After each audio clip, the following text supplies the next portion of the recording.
It's Maximum News. Syb, cue the Metal Gear Solid celebration music. Wait, no. I said we are the champions. What the hell is this disco crap? No disrespect to CC Hennington, by the way. I was just joking. Ladies and gentlemen, Metal Gear Solid is back, and can you tell I'm very, very happy? Yeah, I didn't do a video on my main channel about it. I didn't feel like there was enough there, but it's confirmed. Capital C-O-N-I... I can't spell. Capital C-O-N-F-I-R-M-E-D period.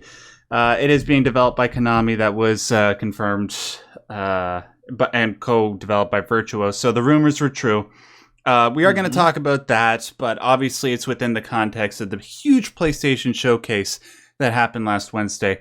I'm going to give my top 10 announcements that happened at the show, but before we do that, and Syb, I want you to give me your highlights as well, and joining me as always for this podcast is the lovely Sybsidian at the Triple S League. Hello. I just want us to present both of our general opinions of the showcase as it was. I'm going to start with Syb here. Syb, did you catch the showcase? Like, I know you're not a big Sony guy, but, it's about the games, and the games are going to come out on a bunch of other platforms, as Phil Spencer cheekily pointed out on Twitter. What did you think of the showcase? I thought it was, at first I thought it was, pretty good, because, I was watching, and I'm like, oh, they got decently good stuff lined up for this announcement. There's not a huge amount of games, but more than we had in the past few years as far as major announcements goes. And some of them looked really, really good. Then I went on Twitter and I discovered that everybody was really angry because there was no gameplay. And I'm like, this looked like all standard, run of the mill PlayStation, videos, trailers and stuff. It didn't. I mean, I understand the sentiment of people saying we prefer to see gameplay trailers rather than CGI trailers. Yeah, but obviously, yeah. But it's also we prefer that when it comes to Xbox and when it comes to obviously PC releases and stuff like that. But PlayStation's almost always been happy. As far as the community goes, the community has been largely happy with just sticking with plain old CGI stuff for better part of 2 decades. They really haven't been super so I found it, I was confused. I was genuinely confused. I'm like, I expect, gameplay to be first and foremost on these other showcases. Not saying that PlayStation is bad for that, but with PlayStation, what you're getting almost all the time. That's one of the strongest things about them is that they tend to create reliable content, reliable games, reliable videos. So when you see a trailer, that the gameplay is going to be roughly between A and B, right? And it's that's normally how it goes. So it was a little weird that there was so much hubbub about that. So I don't know. I was going to throw it to the community. What do y'all think? Was it too much CGI? Not enough gameplay? I got to ask on this one, on your favorite thing. Yeah. Do you think that we're going to be able to mod in an ant simulator into Metal Gear? Because they started with the ant in such beautiful detail. I mean, is that really you so desperately? I'm so desperate for an ant game. You don't understand. Back in Grounded then, pre-DOS era, there was this ant game where you ran an ant colony and you had to avoid getting your ant colony killed by the lawnmower and all this stuff. And I've never gotten a good ant game since then. And I looked at this and at first I was like, wow, a Konami ant simulator. This is so amazing. And then the ant gets you see the bird, you see the frog, and I'm like, oh my goodness, this is going to be amazing. And then it's it's Snake. Oh, right. I guess that's better. Yes, it is, Syb. I guess that makes sense. Go play A Bug's Life on the PlayStation 1 if you want your ant simulator. No, okay. Well, back to the point at hand. Yes. The actual showcase. I did see people upset about it online, and I can understand why, I suppose. If you were looking forward to the announcement of several AAA titles. You and I, before we, like last week when we did our show, doing our predictions for the PlayStation Showcase, we predicted a lot of AAA type games that didn't show up. I mean, I'd say about half of my predictions were right. Metal Gear Solid did show up. What else here?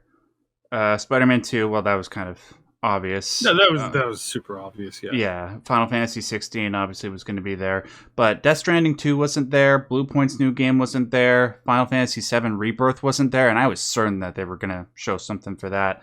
Last of Us Factions, Wolverine. I thought for sure they would tease Death Stranding 2, not do a full dive trailer. I think that's going to be with Keighley, obviously. Yeah. But I like I said, I really thought that they would do like a small teaser of some sort for that. So it was a little weird not seeing that there. So in that respect, I understand why people would be disappointed with the showcase, because we were expecting all these different games. They were hyping this up as something that was going to blow us away, and it didn't for a lot of people. For myself, though, I thought this was a great showcase, because it not only showed me the stuff that I really, really, really wanted to see, it showed me stuff that I didn't even know that I wanted to see, and stuff that we didn't know was at all being developed, but looks amazing. And there was enough of that where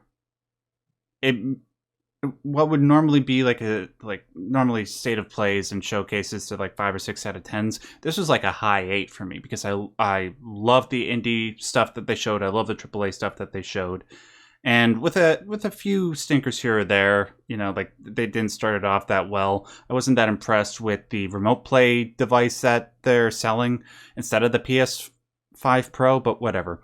I'm going to give my top 10 announcements at the show.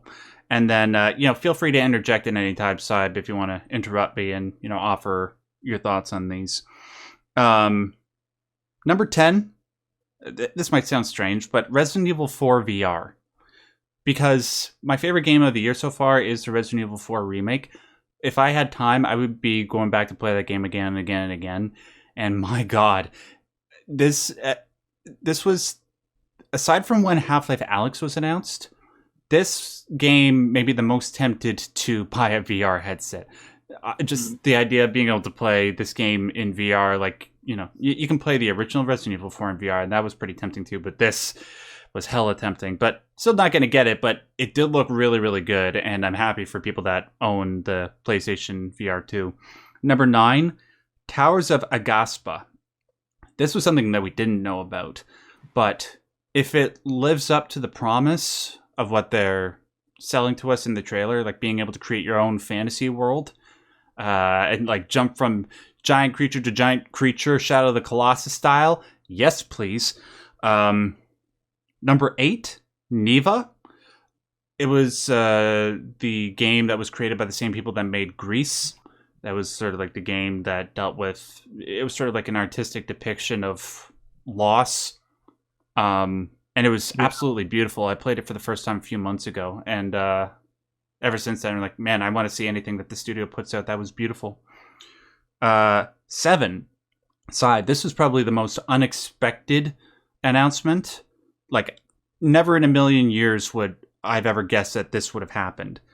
But Bungie announced a Marathon reboot. Yeah. Did you see that coming? That got me quite surprised. Not really surprised in the sense that, like, obviously Bungie has been trying to warm up, as it were, to Sony, because they have such a long, storied, difficult past and history with Microsoft. And Activision, yeah.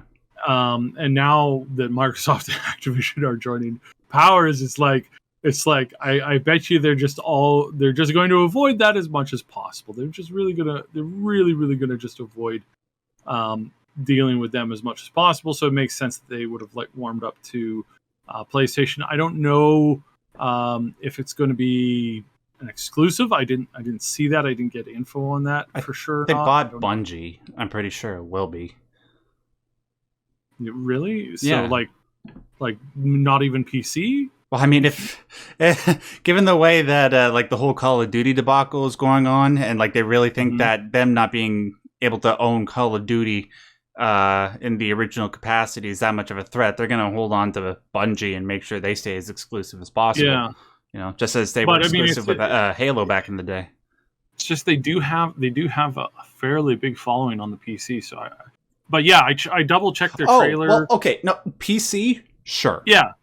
That's what I'm saying. Like PC, like obviously, we're going to see more and more like the non-console like duo.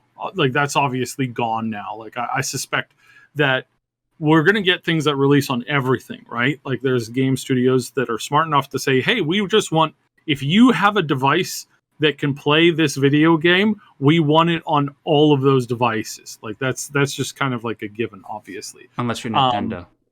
Unless you're Nintendo. But more and more, like we're not going to see, console exclusives in the sense that they're coming to Xbox and PlayStation, but not the PC. Yeah. Like I think that's dead and gone. I think things are either going to come out to, the PlayStation and PC via probably Epic, or Steam and Microsoft are going to, put something out on the Xbox and the Steam platform. I hope so. I hit my microphone there. Okay. But yeah, it's like with this one, I again with Marathon, I would think that they would send it to PC as well. Yeah. But I didn't see that, and I double checked their trailer, and they don't have any notation as to whether it's coming out to any form of exclusivity. They didn't have any of the normal like tag things at the end of the video, saying only on or early access or anything like that. So I have no idea what's happening with that. But it's very interesting. I would think, Sybe, that because of the nature of what they seem to be going for with Marathon, which is a PvP extraction shooter, it's not a single player game where you would think it would benefit being exclusive to the PlayStation. I think it would benefit Sony and their bottom line, if that's the approach that Bungie is taking, to put it on as many platforms as they reasonably can. And by as many, I just mean plus the PC. So I put this at number 7, not because I'm necessarily excited for it. I'm more into, inside as well. We're more into single-player story-based games, and it doesn't seem to be what they're going for with Marathon. But because it is one of the OG Bungie franchises, it's what they worked on with Halo, and because a lot of other people seem to be really excited for it, and because I didn't expect it, I'm putting it at number 7. If you're not aware, that came out in 1994. Yep. And then they did Oni, and then they did Halo. Yeah. So it's pretty old. So yeah, but hopefully they can make something good out of it. And if it's like exceptionally good, I might just, I don't know, maybe I'll check it out because it's Bungie, but I can't see myself playing it for any extended period of time. Okay, number 6, Dragon's Dogma 2. Sybe, this looks awesome. This looks so damn good. And I've been playing Dragon's Dogma 1 for the first time recently. For a 10-year-old game, it's surprisingly fun. It's very relaxing, which is weird for like a game where you climb up giant beasts, Shadow of the Colossus style, and slay them with swords and bows and stuff. But it's really, really nice. And it looks like Dragon's Dogma 2 is continuing that in all the best possible ways. It looks great. Yeah, it looked really, really, I was like, I know so many people who have been waiting so long for this game. It's been one of the great games. Like somebody mentions this in our Discord at least like once every couple of days. And part of that has to do because obviously the rumor mill and the expectation of the second game coming out soon. That's now going to like obviously kind of hit the absolute ground running. So yeah, we're gonna. I think this is going to do well because it's got a lot of excitement for it. The team seems to be decently good. Capcom really wants a win, so. Well, Capcom has been killing it lately for the most part, and they want to continue that. I mean, like they don't want to create a stinker, right? So they're gonna put everything they can into this being a success. Yeah, and they have the money to do it. Not insinuating that they were doing poorly beforehand. No, Capcom's been doing actually pretty good, and Capcom was one of these like rumors where about 3 years ago, the rumor mill was going nuts about them being bought out. Oh yeah. But that turns out to be, for the most part, not true, because they've really done well with their most recent releases. So yeah, back in 2019, no they did need to sell. Yeah, they did Monster Hunter World, and they did Resident Evil 2 remake, and just like that, they're back on track and they're kicking ass. Yeah. And hopefully that continues with Dragon's Dogma 2, which it looks like it will. All right, number 5. I don't know if what we saw in this trailer is actually what we're going to get in the game, but if it is, Syb, Phantom Blade 0 looks like something to scratch my Soulsborne itch while we're waiting for the Elden Ring DLC. You feel me? Man, that looked good. It looks really beautiful. Like, it looks gorgeous. I was really, I was like Ghosts of I can never say this word correctly. Tsushima looks, and at first I was kind of thinking, does this have some kind of tie-in there? No, it does not. It is a completely standalone game. It's an original. It is like, what do they call that? Like Wuxian, it's Wux. Wujing? I don't know. Yes, sorry, I'm pronouncing the W wrong. Wujing, obviously, I'm such an idiot. Yeah, the inspired, beautiful flowing combat styles, the swords, the samurai-esque type feel to it. Yeah, that's obviously like that. Obviously, it's got a lot of like Soulsy kind of combat, like impressions on it.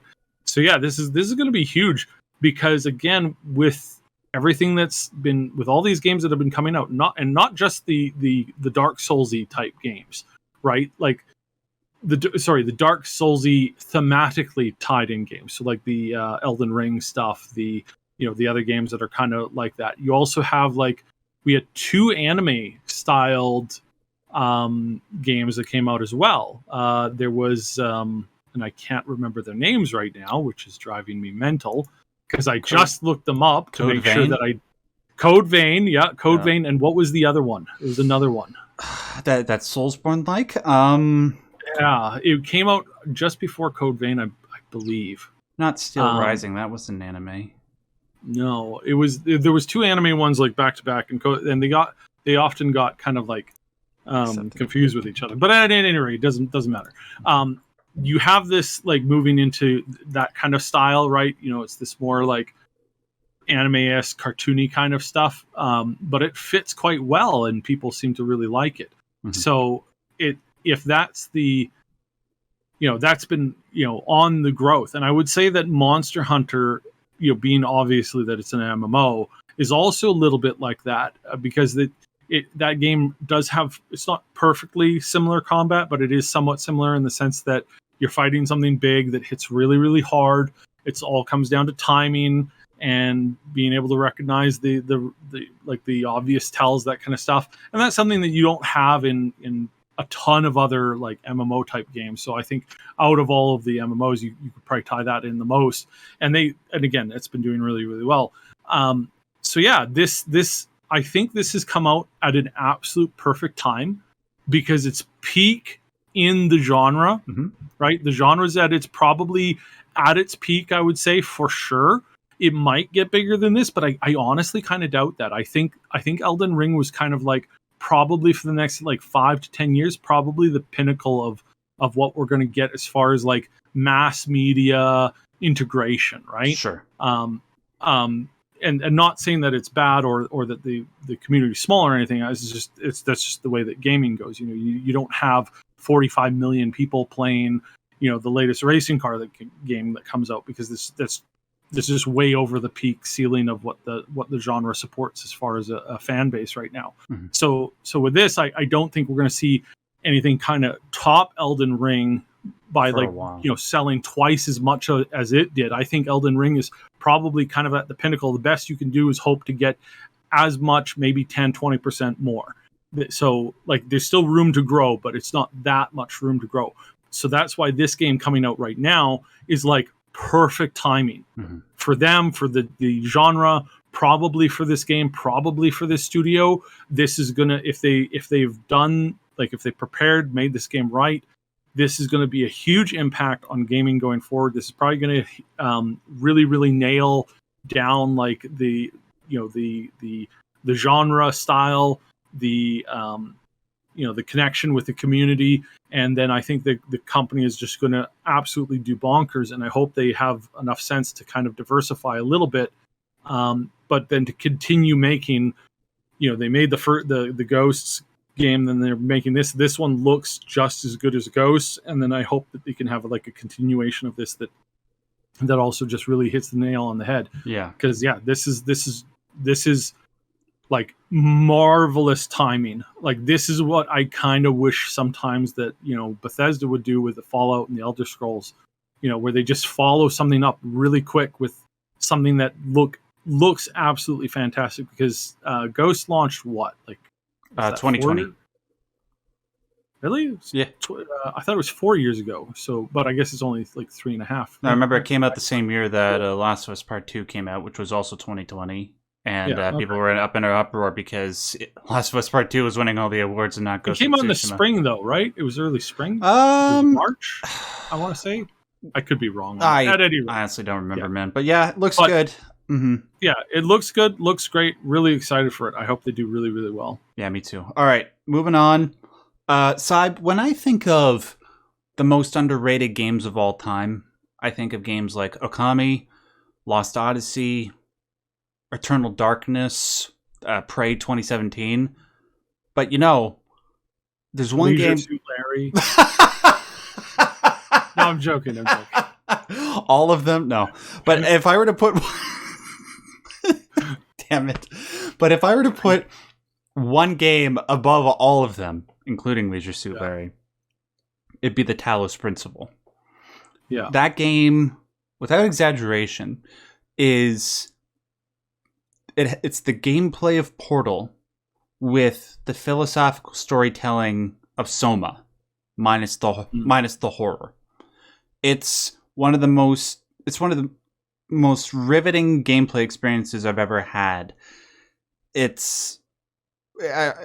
I did a list of what I believe are the top 10 most profound games ever made.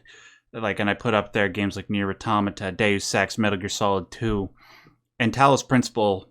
I'd put it right up there with them. It's that important of a game. It's that good of a game. And we knew for a while that the Talos Principle 2 was in development, but it's been so many years since the first Talos Principle game came out that we just thought that maybe it just went into development hell and nothing came out of it. So imagine my shock when the PlayStation Showcase happens and we see not only the Talos Principle 2 show up, but not just like an asset flip of the Serious Sam games. It looks like exactly what a proper evolution of the Talos Principle formula should be. It looks great. And it's games like this one, guys, that, and some of the other ones that I've already mentioned, that elevated the PlayStation Showcase for me personally. It's games like the Talos Principle 2 showing up that made me just lose my mind. So that's on there. Did you ever play the Talos Principle side? A little bit. Yeah. What do you think of it?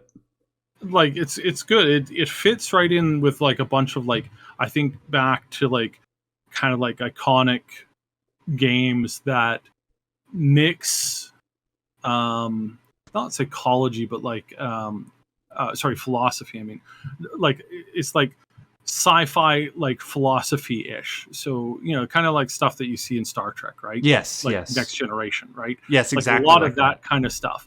I think back to like System Shock. I think back to a couple other games in the early kind of like booming new gen gaming industry. Mm-hmm. Which like the early console stuff, the very late DOS.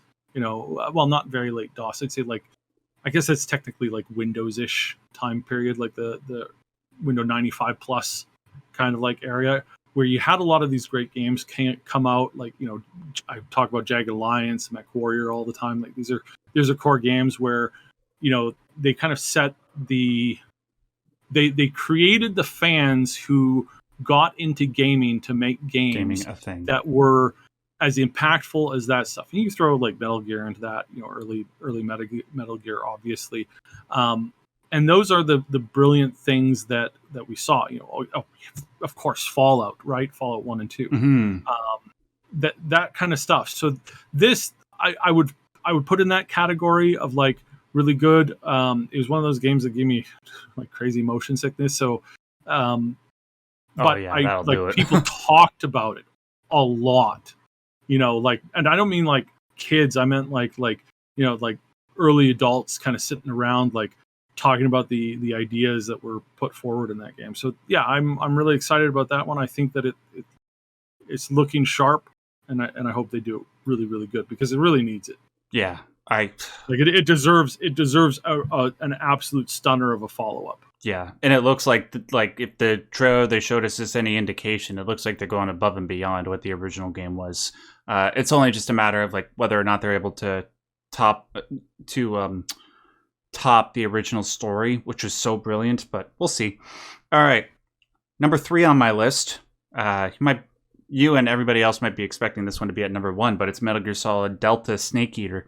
And I put it at number 3 purely because the trailer was only a minute long. It didn't tell us anything really about what they were doing. It's just an announcement. Hey, Konami's getting back into the Metal Gear Solid franchise, and they're going to start with a remake of Snake Eater. And they gave us Snake's face model, which looks dope. He looks great, man. And some of the information that we've been hearing coming out about this sort of like my predictions as for... Sorry, let me step back for a second. Mm-hmm. We talked about this last week, rumors about there being a Metal Gear Solid 3 remake. I talked on the show, and I talked on my channel about what I think Konami would do and what they should do, which is remake 3, because it's the most beloved one. It's the easiest one to remake. Don't change much of anything. Just give it the light remake treatment, kind of like The Last of Us Remastered or Shadow of the Colossus. Update the graphics, maybe a few quality of life changes here and there, and you're golden. That's what they're doing. Good. It does piss me off that it seems like Konami is doing the majority of the work themselves through an internal development team, which makes me really worried. But I'm just going to try and find solace in the fact that it's not all them. Virtuos is also working on that. We talked about them last week as well. And because they don't really have to do much of anything aside from update the graphics, I'm hoping things will turn out okay. So that's Metal Gear Solid for me at number 3. Number 2, Syb, that Spider-Man 2 trailer looked awesome. Oh yeah. My God. It looked really good. And at first I was like, how... Well, again, it looks like it's made for multiplayer. Not multiplayer as in like, multiplayer, co-op. But like co-op. It looks like it was made for co-op. It's begging to be played with co-op. Agreed. But because it looks so fantastic, like doing it at the same time. But then I do kind of wonder, like, well, they do showcase a portion of gameplay where nobody like flew into the side of a wall, and be like, oh, sorry, I missed the timing, I missed the button, I'm in the wall, I'm back here at the boat. Can you swing back here? Like, right. I don't know how they would add that in. But I think that's actually a good thing, because if you're watching it and you're like, wow, this looks like I'm playing with another living person, that's a good thing. Like that's they've obviously really nailed the idea of like multiple Spider-Mans in this universe, right? And yeah, and it makes sense and it flows really well. And I think it's going to open doors to a lot of like potentially really good storytelling. Introducing, and we talk about this like almost every time we talk about Spider-Man games, is like there's so many cool versions of Spider-Man. People get all kind of, there's not a lot of people. Some people kind of get like annoyed with Gwen because they don't like Gwen, Spider-Gwen. I think she's fine. Yeah, she's fine because she never has, like, her character's never replaced, the primary Spider-Man. Like it's not it's not about that. So, you know, it flows really well with the story. She meshes really good with some of the other Spider-Mans. The Into the Spider-Verse the movie was done really, I think, really, really well. Mm-hmm. We obviously need more Spider-Man noir. Like, yes, obviously, with Nicolas Cage voicing him. Thank you very much. Yeah. I think they need to. I think they need to film after having watched the his most recent vampire movie. I really want Nicolas Cage to do an actual, like, full on film noir style Spider-Man noir movie, possibly a series. I could get behind that in a minute. It had to be animated, though. Can you imagine a 6-year-old Nick Cage in the tights? Uncle Bran. Sorry. Well, I think isn't. I have to look it up, but I'm pretty sure that noir Spider-Man is actually older. I think he's in his, like, 40s or 50s. Huh. I actually don't know. I don't remember how young or if there was an Uncle Ben scenario. I haven't looked into it that much. I did look into it a little bit, and it's like I love this, man. I love those old-fashioned 1930s, like, radio shows and the early film noir stuff. I love that kind of stuff. Sure. The black and white, the talking to the, you know, the breaking the fourth wall and all that kind of stuff. Like, I love that stuff. It is absolutely fantastic. One of my favorite things in cinema. Mm-hmm. But yeah, I think that they're really setting, I gotta say, they're handling this game franchise better than DC has handled the entire franchise, all of their games. Like, there was a moment where the Batman Arkham series was, like, really good, but then they screwed it up by trying to port it to PC in the worst way possible. Yeah.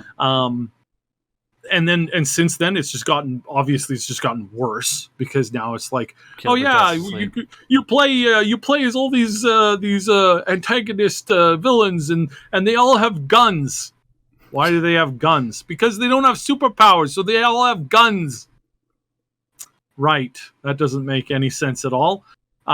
So and like, I gotta say, the Marvel the Marvel game universe has just been atrocious for years. Like, I can't think of a single game that's actually good coming out of the Marvel universe. Aside which, again, from the is Lego shocking. stuff. Well, the Lego stuff, I mean, but they're in a thing all their own, because they're not. It's not part in canon or even trying to be. Like, they tell the story of the movies and then they do it really, really well. Yeah. Lego is really fantastic on that. But just in general, like, the actual, like, whoever's running the Marvel video game franchise is completely incompetent. Yeah. I would say.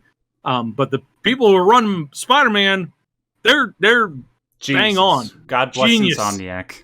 Yeah, you guys are killing it. It makes me want to get a PlayStation. Like, seriously. I think it's really, really good. And if, like, when I was young, I was, like, obviously was a huge Spider-Man fan. Now that I'm older, not as much. I still love it. I still love taking my nephews out to, like, see something like that, and they're gonna love this game, absolutely. But yeah, no, this is so well done. Looks great. Feels like you're in the movie. They've absolutely nailed it, and I hope they continue to do that. And I would really love to see if at some point they could, like, incorporate like co-op, because it looks so good when you see the multiple characters on the screen doing the fights and stuff like that. It looks really good. It feels really good. And hopefully one day we can hit that level of technology, and I think AI will probably play a big portion into it, where you actually can play in the same universe as different main characters progressing together at the same time, not at the actual same time, but like you, me, and another person can play, the 3 primary Spider-Mans in this universe. You've got 6 hours a week. I've got 10. Joe has, 25. And somehow we manage to play. And when we do get online together, that's when the big, co-op fights start. Mm-hmm. But you're playing through that storyline at different paces, and the AI is adjusting it based off of how much people have time to do certain things. And I think that if they keep with this, I think that we're going to see something like that eventually, and it's probably going to come from Insomniac, because they're really, really nailing the feel of this so far. Insomniac's Avengers. I don't know. Maybe we can only hope. Yeah, maybe. Only hope. Hopefully, it'll be like they introduce all the other characters through the Spider-Man games and through Wolverine, and then we get a team up. That would be an ideal scenario. All right, and then finally, we got to wrap this up because we've been going pretty long. Number one, it's my second most anticipated game of the year. It's just behind Starfield, Alan Wake 2. I was expecting this to show up exclusively at the Summer Games Fest. It was an absolutely wonderful surprise to see it show up at PlayStation Showcase. Syb, Sam Lake, you goddamn genius. You're turning Alan Wake 2 into Resident Evil style gameplay with your writing. Are you kidding me? Are you kidding me? This is going to be so freaking good. And it's coming out at a lower price than most games. I think it's $49.99 American if you buy it off the Epic Game Store, which is like, $59.99 for us. This is something that some people were like, oh, it was a pre-rendered. I don't think no, it was not. I think this is this game, like right away I was like, nah man, this is their new engine. Yeah, like, it's Northlight.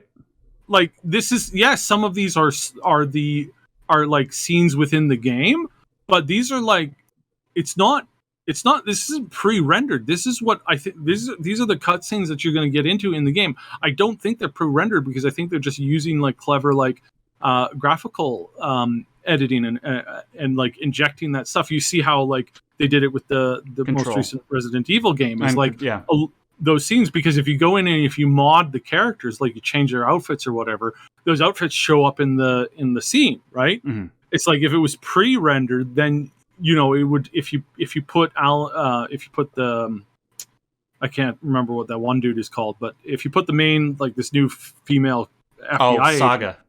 Agent, if you put her into a bear costume, then she's going to be in a bear costume in those scenes. Like that's the technology that I see here. And I mean, this isn't new. This has been around since this has been around for years with the Resident Evil remakes. Yep. So I didn't understand why people were saying pre-rendered. And I'm like, nah, this is their in-game engine. No, it's like, legit, guys. It's been looking this good since they did Control back in 2019, and it does look to be like the natural evolution of that technology, and it looks great. And Syb, you have no idea. You thought I did scream when Snake showed up in the Metal Gear Solid trailer, but it might have been a slightly greater, at least equivalent scream when I saw Sam Lake show up, not as Max Payne, as Alex Casey, if you get the lore, but, he is symbolically Max Payne. Symbolic Max Payne and Alan Wake are in a game together, man. Oh my God. My inner 8-year-old is losing my mind. I can't wait till I hope this game comes out on PC, and I hope it's moddable, because I can't wait for Alan Wake to do that one wake up scene in a bear costume. Yeah. That's going to be just fantastic. It's going to be great. Somebody please, for the love of God, give Sam Lake's Alex Casey character the leather jacket and stuff that Max Payne wore in the first game. Oh, I can't wait. Okay, so that's my top 10 games that were announced at the PlayStation Showcase. Before we move on to the other topics, Syb, were there any games that I missed? I think we kind of covered it all. Okay. So Alan Wake, the Assassin's Creed Mirage, was a little surprised to see that there, but it looks solid. It's looking good. Get the chick from the Expanse's voice narrating that one. Yeah, and I did like seeing the Revenant Hill and the you mentioned it before, the Neva or whatever it's called. Yeah. The more indie-ish kind of games. It's good to see them including stuff like that, stuff like Sword of the Sea. Sword of the Sea! I forgot Sword of the Sea! Yeah, that made by the same people that made Journey. That looks cool, man. Yeah. It looks really great. One of these like just super relaxing, beautiful games. Looks great. And again, I don't consume this stuff like at a high rate. Like Ash and I did a lot of game time into one of these. Oh crap! And I can't remember the name of this one either, and I can't find it in my library. But it's Dorfromantic. Oh yeah, you got that one for me. Yeah. Thanks for that, by the way. Yeah. It's just this like zen out. If you need to relax, you play one of these games, and that's what the Sword of the Sea looks like. It looks like this super, super, super just relaxing type thing. looks great. Like this is something that's really beautiful. There's another game I got, Mooney, that's sort of similar. It's got this very like serene, like surfing through the sand dunes kind of thing. Very similar in that kind of way, and it's so relaxing. Mm-hmm. I don't play them because I tend to fall asleep. Like I'm like, oh, this is so relaxing. Time to go to sleep. Yeah, just zonked out. But no, they did good, which is why I mentioned earlier why I was confused why some people were upset with the showcase. It looked like a standard showcase with a lot of good bangers, but obviously the gameplay thing, yeah, we always want to see more actual gameplay. We dislike that. So maybe the community is waking up and becoming a little bit more aggressive about the demand for more, for more sunlight on certain projects, right? Yeah. Like it's show us gameplay. We've had enough bad promises. I mean, we've had enough bad games recently. If you want to check out Ash's video on the state of the latest Jedi Survivor game, it's like he's reviewed each of the major patches, and it went from this like atrocious, like, oh my goodness, how did they let this ship, to, hey, this actually runs really good now. Oh, good. And it's fine. Yeah. Okay. So now that's it's not going to be like that. Yeah. But it's also not good in the sense that we're going to be talking about it shortly here, but there are other issues in the gaming industry where, yes, more honesty, more upfront, more gameplay, so that we know what we're getting. And that I get. It was a little surprising to see that coming very, very hard from the PlayStation corner, because normally people are okay with just show us pretty trailers and we're happy. We pre-ordered immediately. It's like, I think that's going away, and that's honestly probably a good thing. Yes, I agree. Well, guys, that does it for our really extended coverage here, but it was warranted. The PlayStation Showcase 2023. What did you think of the showcase? Were you like us, where you appreciated the inclusion of more indie games, or were you like what seems to be the majority opinion, where people were sort of mixed about it? Let us know in the comment section below. Just make sure to keep it civil. Okay, we gotta go through these really quickly. One of the games that people were sort of expecting to show up at the PlayStation Showcase, and understandably so, is the Last of Us multiplayer game, tentatively titled Factions, by the fans, not by Naughty Dog themselves. You would think that, given the huge popularity of the Last of Us TV show, well earned in my estimation, I loved what they did with that they would be looking to capitalize on that success in some way by just giving us something, even if it's just a little bit of a tidbit in regards to that upcoming game. It didn't show up, and people were disappointed. I don't mind waiting for it, but anyways, we sort of got some indication as to what might be going on, and like if there might have been some trouble, or maybe they're just taking their time with it. Well, Syb's favorite journalist, Jason Schreier, over at Bloomberg, dropped a report. Well, actually, before I get to that, just very quickly, before that report came out, Naughty Dog took to Twitter and said, hey, we know you guys are really looking forward to the Last of Us multiplayer project. We're just taking our time with it, trying to make sure that everything turns out okay with it. And people are like, well, okay, I mean, that's nice to hear. And then, 24 hours later, Jason Schreier comes up with this article, and they're like, oh, so that's why they put out that tweet.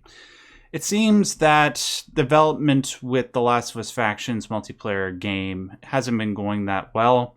According to him, Sony has, quote, slowed down development on the title as the creators reassess its quality and long-term viability, unquote. It's not being canceled, mind you. It's just, it seems that there are people that looked at the development of the game from within and they're saying, no, this isn't where we would like it to be. And as for what exactly the issue might be, obviously these reports are unconfirmed. We're just going based off of what Schreier says.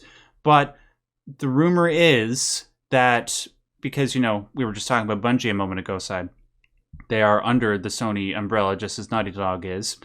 And they had people from Bungie, who currently operate one of the most successful live service games on the planet with Destiny 2, come in and take a look at the project and say, hey, does this look like something that we can turn into a live service game on par with Destiny 2? And they said no. They don't think that it's the type of game that people would want to play for an extended period of time. And so they delayed it. Look, as long as I don't have to pay for it up front, I wouldn't mind checking out a Last of Us Factions multiplayer game. Like, if you just want to support it based off of cosmetics, kind of like what they do with Destiny, and, worthwhile expansions that you pay for, fine. But I don't really care too much about it, generally speaking. When I think about The Last of Us, I think about great single-player experiences. The first one. But not multiplayer. So that's about my extent of my thoughts on this. Hopefully things turn out okay. Syb, I know you have a lot that you want to say on this particular thing. Try to condense it as best you can, please. Well, no, I don't have that much to say on this because partially because I've said so much on this before. I think the leadership at Naughty Dog is rotten to the core. To put it nicely, I think they're rotten to the core. I think that there is so much ego in the top in the top leadership role there that I don't think they can make a good new game.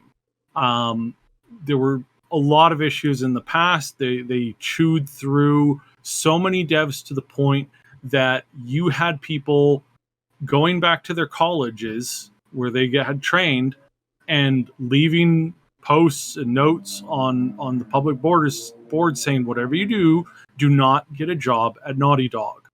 They then chewed through large segments of the Hollywood motion picture community because they were so far behind on making the second game and they had chewed through so many developers there that they had to go outside of the industry to find new people. For a company that treats its employees as bad as it does, for the leadership that is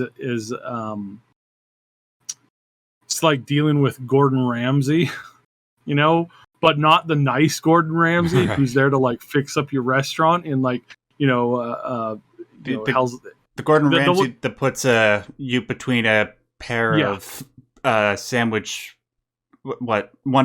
two pieces of Wonder Bread and calls you an idiot sandwich. Yeah. It was stuff like that. And again, sure, these are rumors. Sure, some of the stuff is unsubstantiated, and I don't want to encourage that, but I do want to say that from a perspective of like, did I expect this game to not have that great success? Yeah, because I think that at the end of the day that they're going to make this a microtransaction mess, and I don't think they're going to make it I don't think they're going to really make that optional.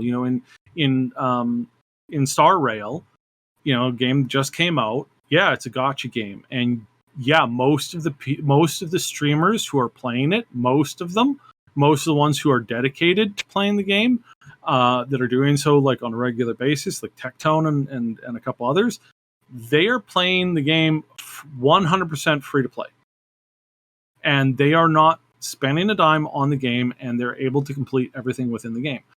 When looking at this, when looking at how they were designing this, I don't think that was a possibility. I think you were going to have, and I think you still think it's possible that if the game does come out, that you're not going to get a game that's free in the sense of like, oh yeah, this is free to play, you can do everything you want. There's a bunch of convenience items and stuff. I think they're going to lock certain content behind. Well, sorry, you haven't rolled $150 on the latest, banner or battle pass, whatever you want to call it. Where it's like, yeah, the battle pass is free, but there's no way, unless you're spending 20 hours a day for 40 days in a row, you're going to complete it. You're gonna have to time crunch at some point to buy the 5 extra levels, the 10 extra levels to unlock this character. Who you need this character to complete a certain thing, or that character is the dominant PvP character in the current meta, and that kind of stuff. It's like, do I think that they would do that and do that to such a degree that it's an absolute gong show? And sure. I literally do, because they've shown where they respect the fans' opinion, where they respect the fans and the desire to like interact with them on a fair basis, and that's nowhere near that. And again, I don't think they started out as that. There's a lot of great creators that came out of that studio that made some really amazing, truly awesome stuff, and then they all got mostly replaced at some point or quit or whatever. Yeah. Thank you. Thank you Yeah. for putting in that, because that is something that we have to remember about the way like Naughty Dog has been operating for the last 4 or 5 years. Yeah. And even though I try to maintain some sense of optimism, especially ever since like the Last of Us TV show happened, and I found newfound love for the Last of Us franchise, I just want it to succeed. But yeah, this isn't a good sign. All right, next one. Speaking of, I don't know, not good signs.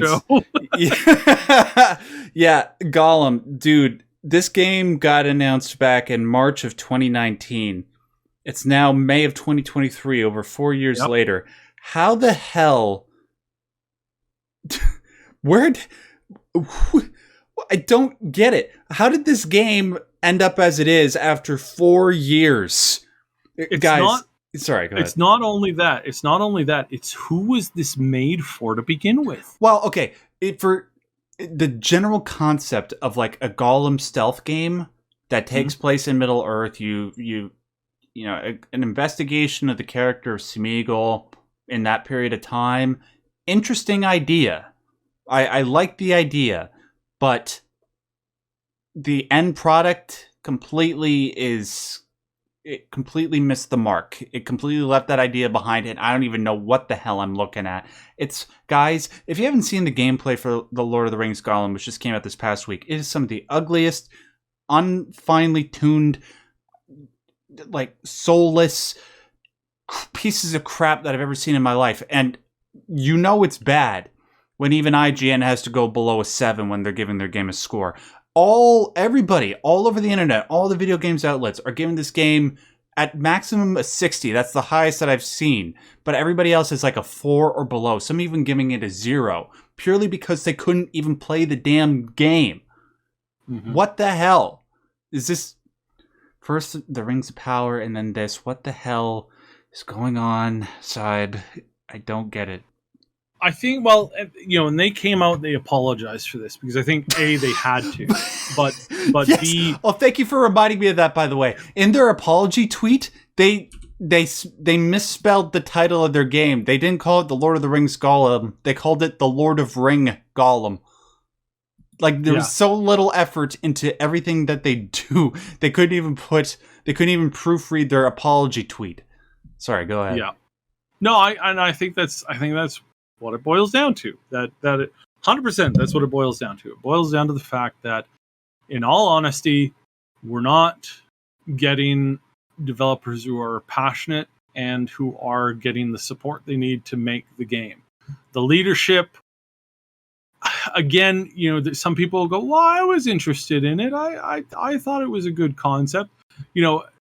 We're getting that, but mostly we're getting like, why would anybody make this? Like who is this made for? What is this game designed for? Who's it designed to like cater to? But then the execution of it, even if they had a really huge market for it, which I don't think they had at all to begin with. I think this is a game that was a perfect opportunity to have this game be like a new gen phone game where it was, very cheap or free. It didn't have any microtransactions. It just played like a kind of like a horror survival type thing, where it not so much on the horror side, more on the like survive and don't get captured or don't get recaptured. Like try interesting, funny things. But because I don't think you could sit and play this straight through for 40 hours. That's why I think a phone game would work really well with this, because it would allow you, put it on the other, have it as an option for all of the other consoles and whatnot. But I think that this game would have succeeded more if they really focused in on it just being like, do you want to screw with a whole bunch of trolls and orcs and the Dark Lord as Gollum for an hour? I think that's their sales pitch. In all honesty, I think that's their sales pitch, where you play as kind of like a bit of like you remember the old, I don't know if you ever played Thief? The Dark Project? Yeah, I did play a little bit of it back in the day. Yeah. Yeah. So like if they'd kind of gone that route a little bit more, where it was like problem solving, that kind of stuff, like really stuff. This seems to be mostly traversal. It's not super like problem solving. It's mostly traversal kind of stuff. And like, hey, jump to this spinning bar that you can't see or time, and Gollum just goes right through it when he jumps on it, and then you fall to your death. It's like, I think their whole kind of pitch and goal and what actually was there is like, this is the kind of game that you want as like a filler game between other Lord of the Rings games. Yeah. I think that's what would have been the smartest point. Right, but where are the other Lord of the Rings games? They sold it so high. Yeah. Such a high cost for the game, and it clearly wasn't polished very well. The core concept of it was just a lot of back and forth, pointless, like errand running, and it's like it could have been funnier. It could have been they could have played that angle up a little bit more, or they would have had to have just increased the narrative of it a fair bit, really zero in on the actual narrative. But from what I saw, I was watching somebody do a stream of it, and it was like he's going back and forth, and like your one option, like, because you either feed his good side or his bad side, and the good side option was to just keep panicking. It's like, and so you were forced into this. It's this whole like myth of actual choice, right, in gaming. And unfortunately, it's here on display on a really hardcore level, and that's where I think they really dropped the ball. And again, it's like that, and the fact that they did have, to be fair, they had another, if the previous Lord of the Rings game hadn't been canceled by Tencent and Amazon, they would have one out probably next year. I think was the timing that when that would hit, was next year or the year after. Yeah. But because that got canceled in the way that it did, now Amazon is relaunching a new development of a Lord of the Rings game. But we're not going to see that one for at least 5 years, at the very minimum 5 years from now. If they want to do it right. Yeah, well, and that's if they do it right. Now, it could, again, all of this game development could speed up a lot more if they have new AI stuff. But that's still, I don't know. We'll talk about that in a second here. Okay. Well, yeah, we got to get through this really quickly. So, yeah, next one. Go ahead. Next one. So, new John Wick movie is coming. Yay! What does this have to do with gaming, Syb? Are you crazy? Well, it also came with the announcement that they are working on a series of John Wick games. Cool. We don't know what that means yet, but that means that when you go to see the next John Wick movie, number 5 coming out in who knows how long, maybe a year, maybe 2, that there's going to be a follow-up John Wick game coming out, or multiple games coming out some point in the future. They are in, as I understand it, they have a studio now, and they are actively working on something, and then they're actively working on another one. I would think that it would be very smart of them to do multiple different types with this, because it's such a huge thing. Do an open world Sin City kind of like run around, do whatever you want game. I think that's a great idea. But I also think that a tighter narrative game is also in the works. And then I think that they could also do like a couple like specialized game, like a John Wick racing game would actually be pretty badass. Where you shoot at each other. Sure. Yeah. Well, you driving and you're shooting at each other. It's like it sort of writes itself, right? Like right. It's not a stretch. It's got about as much plot as the Fast and Furious games, right? Like it's like you go from point A to point B in big cars and lots of guns, and that's it's like, fine. That's fine as long as you pull that off right. That's fine. That's what people want. People don't want heavy scripting in a game like that. So there's that. Then just kind of quickly, I alluded to it a moment ago.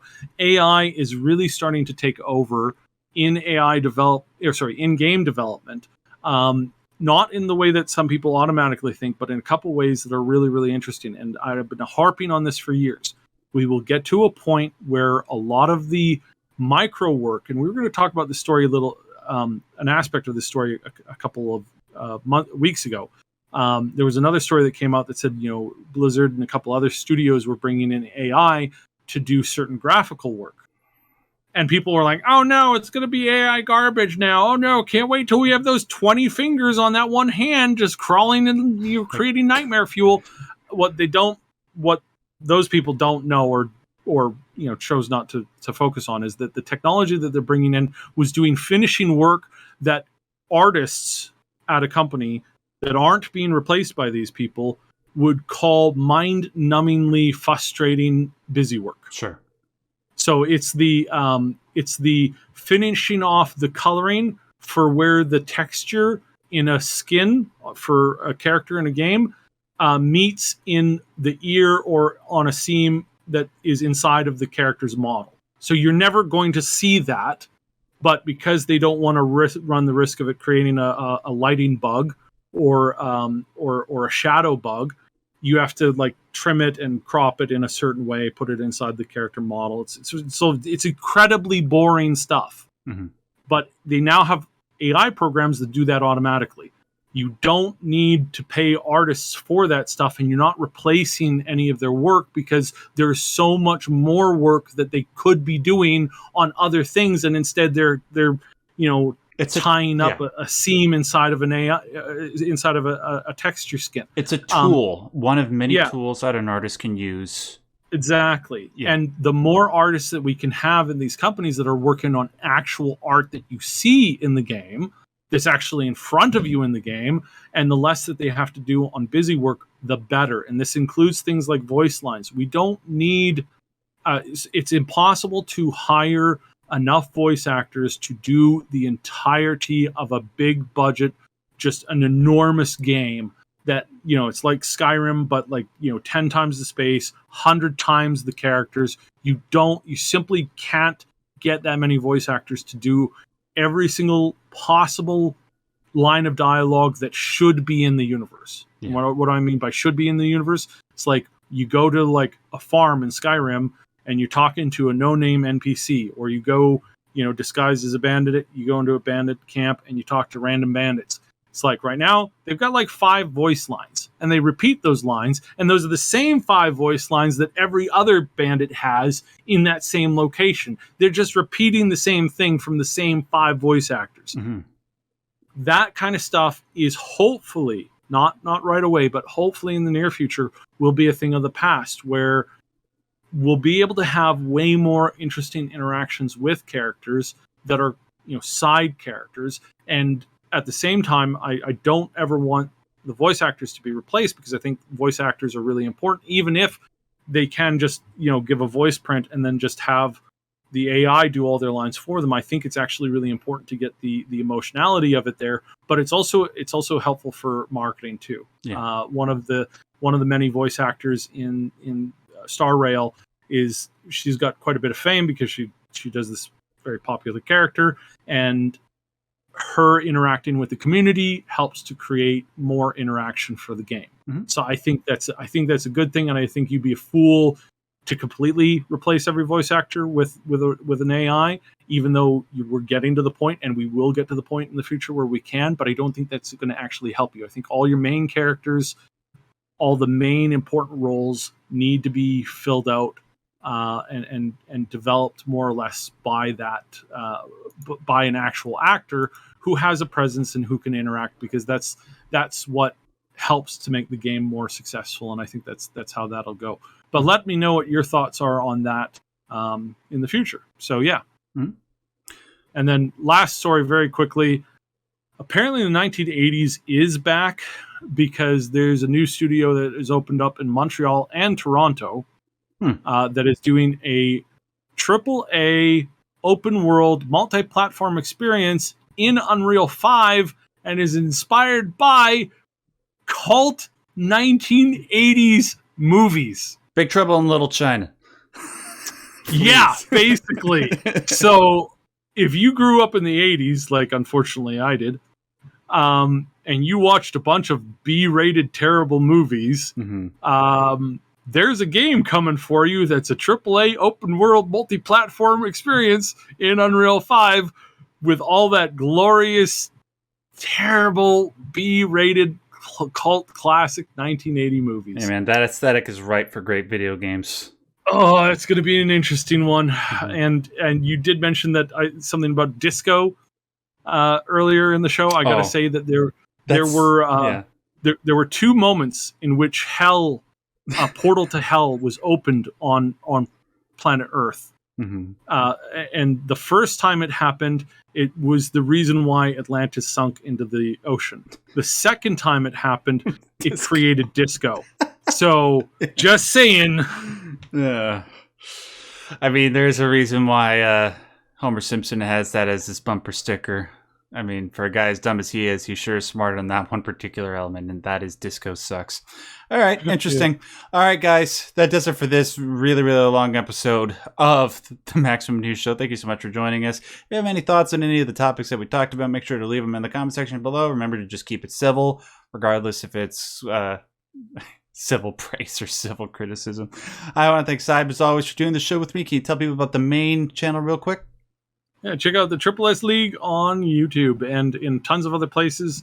We're expanding out as much as we can, and this year's going to be crazy for games. Oh my goodness! It's already one of the greatest years for gaming ever, and it's only going to get better towards the end of the year. And you guys can just find me on all the regular forms of social media, just at Max Derrat. I'll put links to my stuff and Syb stuff in the description box below. Thanks, guys, and until we do this again next week, I want to remind you, as always and as per usual, kept you waiting, huh?